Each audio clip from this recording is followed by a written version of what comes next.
Kuwait സമുദ്രാതിർത്തിയിൽ Iranian ചരക്ക് കപ്പൽ മറിഞ്ഞ് കാണാതായവരിൽ കണ്ണൂർ ആലക്കോട് സ്വദേശിയും വെള്ളാട് സ്വദേശി അമൽ സുരേഷ് കാണാതായവരിൽ ഉൾപ്പെടുന്നതായി ഇന്ത്യൻ എംബസി സ്ഥിരീകരിച്ചു.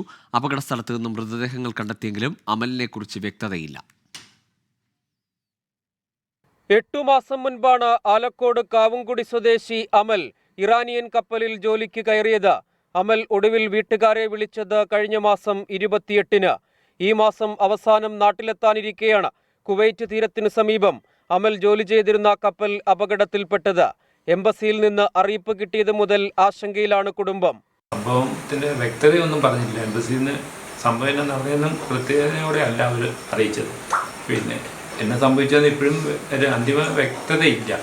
മിസ്സിംഗ് ആണെന്നാണ് നമ്മളിപ്പോഴും അറിയുന്നത്. തിരച്ചിലിൽ 6 മൃതദേഹങ്ങൾ കണ്ടെടുത്തിരുന്നു. ഇക്കൂട്ടത്തിൽ അമലുണ്ടോ എന്ന് സംശയമുണ്ട്. സ്ഥിരീകരണത്തിനായി പിതാവിന്റെ DNA സാമ്പിൾ എംബസിക്ക് കൈമാറി. കാണാതായവരിൽ അമലിനെ കൂടാതെ തൃശൂർ സ്വദേശിയും ഉൾപ്പെട്ടതായാണ് വിവരം. 24 കണ്ണൂർ.